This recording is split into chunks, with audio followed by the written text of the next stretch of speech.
Allora, segretario, vediamo anche l'ultimo quesito referendario, dopo li riassumiamo rapidissimi. Cancellare la deresponsabilizzazione. Un attimo solo che c'è un messaggio. Da anni seguo sempre con interesse questa rubrica e sono molto vicino a questa iniziativa per il referendum sul lavoro che deve tornare a essere centrale per la dignità delle persone. Bravi, scrive un telespettatore. C'è. Bene.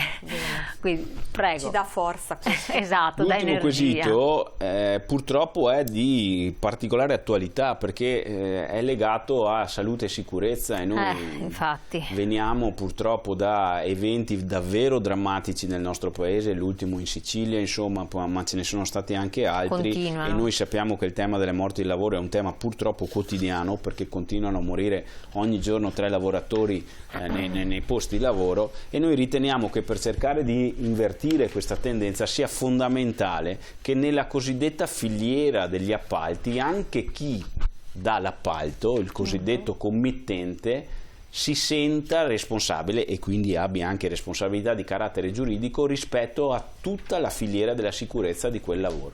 Perché oggi invece non è così, oggi la responsabilità della salute e sicurezza è solo dell'impresa che ha l'appalto. Il problema è che così si deresponsabilizza chi quell'appalto lo dà. Noi riteniamo invece che ci sia la necessità in qualche modo di responsabilizzare tutti i soggetti. Perché quindi una specie anche controllo da parte dell'impresa, verifica. Esattamente, perché purtroppo il sistema degli appalti sta diventando un sistema molto usato perché deresponsabilizza tutti, sia rispetto ai rapporti di lavoro ma anche rispetto alla sicurezza. Devo fare un lavoro, se lo faccio direttamente devo stare particolarmente attento, se lo do all'esterno ci pensa qualcun altro. Peccato che quel qualcun altro usi standard sia di lavoro che di sicurezza più bassi. E questo chiaramente crea una deresponsabilizzazione, un abbassamento dei diritti e un peggioramento delle condizioni, fino ad arrivare a situazioni, e non a caso che la maggior parte delle morti sul lavoro avvenga nel sistema degli appalti, fino ad arrivare alla situazione in cui le persone muoiono nel loro posto di lavoro, che è chiaramente la situazione più drammatica.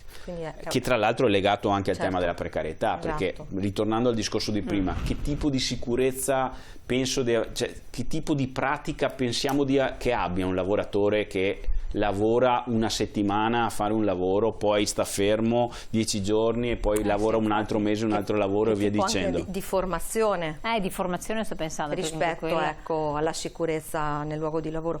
Ma questa è la parte committente, anche un controllo che deve fare rispetto alle società appaltanti, quindi è molto importante. Ci sarebbe una grossa responsabilità. Noi parliamo di infortuni gravi, infortuni purtroppo mortali come abbiamo visto, ma poi ci sarebbe tutto da sviluppare. La materia delle malattie professionali, che sono sempre poco conosciute, vuol dire che io mi ammalo nel luogo di lavoro, quindi non ci sono le condizioni ideali di protezione perché la mia salute perché io possa rimanere in salute, possa continuare a lavorare, quindi contraggo una malattia nel luogo di lavoro, anche questo è importante. Assolutamente, sono tutte connesse una all'altra per quella fine, questo è molto importante. Ecco, a questo punto abbiamo anche la slide riassuntiva, perché dovrei firmare se non lavoro più?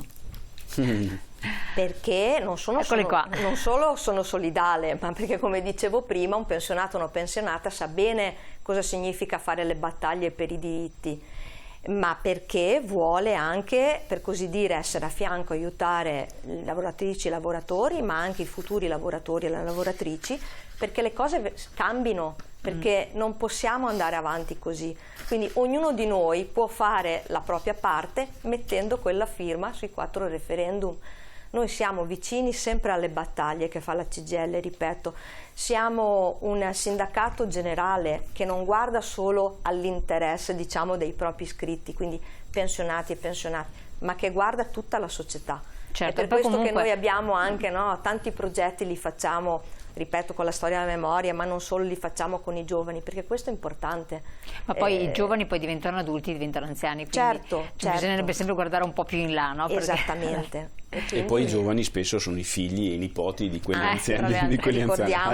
Ricordiamoci che un bel pezzo di welfare che non è pubblico, ma welfare sociale, lo fanno i pensionati e le pensionate, perché si occupano del lavoro di cura, magari dei loro nipoti, ma anche di altri anziani, ma sono coloro anche che riescono magari a fare con grandi risparmi e grandi fatiche, magari ad aiutare proprio quei nipoti, quei figli che si trovano in difficoltà proprio perché magari perdono il lavoro, hanno il contratto a termine, il contratto precario, per cui li aiutano quotidianamente e magari sono allo stesso tempo coloro che poi per risparmiare e dare ai loro nipoti e ai loro figli non si curano, certo. e poi dall'altra parte manca il welfare, manca tutto e quindi insomma ci sono queste difficoltà. Andiamo anche all'aspetto tecnico, perché può essere utile per chi magari ci segue da poco.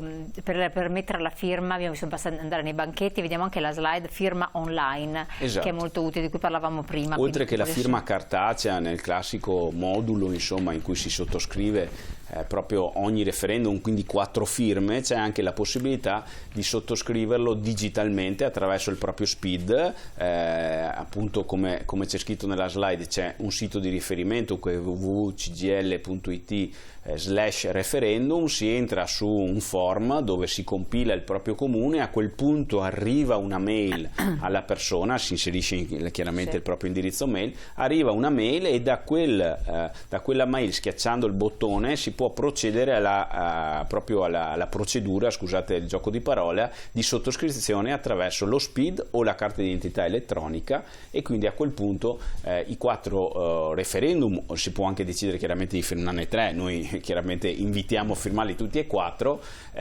sono sottoscritti effettivamente come se fosse andato al banchetto, quindi è una modalità nuova che riteniamo tra l'altro una semplificazione importante per esercitare uno strumento di democrazia diretta come i referendum. Che quindi serve per i lavoratori di oggi, ma anche quelli per il domani, per quelli di ieri è utile. Certo. Sono un pensionato felice del lavoro fatto per 47 anni e vorrei che lo fossero anche i miei nipoti. Firmerò per il referendum. È bravo il nostro pensionato. Noi invitiamo anche i nipoti, se sono maggiorenni, a sottoscrivere assieme al nonno. Mi pare che sia un pensionato. Sì. Infatti, perché è possibile, basta essere maggiorenni. Ecco, infatti se possiamo chiedere un aiuto ai telespettatori è il passaparola, perché è infatti questo è molto importante. Chiaramente trasmissioni come queste aiutano a capire, a comprendere, a conoscere, però il passaparola tra le persone diventa fondamentale, perché ricordiamo che appunto la Costituzione prevede che noi dobbiamo raccogliere 500.000 firme e noi sicuramente lo faremo. L'ultima volta che l'abbiamo fatto abbiamo raccolto 1.300.000 firme, e quindi insomma sicuramente lo supereremo, ma poi una volta che il referendum è stato sottoscritto viene portato in Cassazione, la Cassazione dice se va bene o no il quesito, ma poi bisogna votare il referendum. Le votazioni verranno nel 2025 e probabilmente ci rivedremo quindi in trasmissione. Quello è un altro passaggio, però quello è un passaggio delicato dove le persone devono votare e chiaramente votano tutti. A quel punto non è il 1 milione di firme, ma parliamo almeno di 27 milioni di italiani che dovranno votare, perché c'è il quorum sul referendum abrogativo. Quindi il passaparola di far conoscere che c'è questa battaglia particolarmente giusta per un mondo del lavoro diverso e migliore soprattutto, è assolutamente importante ed è un ruolo che abbiamo tutti. Certo. Allora Giacomo Vendrame, grazie di essere stato qui con noi, segretario generale SPCGIL del Veneto, e naturalmente Nicoletta Biancardi, segretaria generale SPCGIL del Veneto, grazie di essere venuta a raccontarci anche quelle che saranno le nuove politiche adottate dalla segreteria, oltre che l'adesione anche dello SPI a questa campagna di raccolta firme per il referendum. Continua comunque anche nelle varie sedi dello SPCGIL, che ben conoscete, l'aiuto a tutti i pensionati a rivedere la propria posizione pensionistica, a vedere se ci sono dei diritti che non sono stati espressi, per recuperare qualche soldino, che male comunque non fa. Quindi ricordatevi, andate a fare una visitina, prenotate presso le sedi dello SPCGIL. Grazie ancora, grazie a voi di essere venuti, a voi di aver partecipato. Buon proseguimento. Grazie. Buona giornata.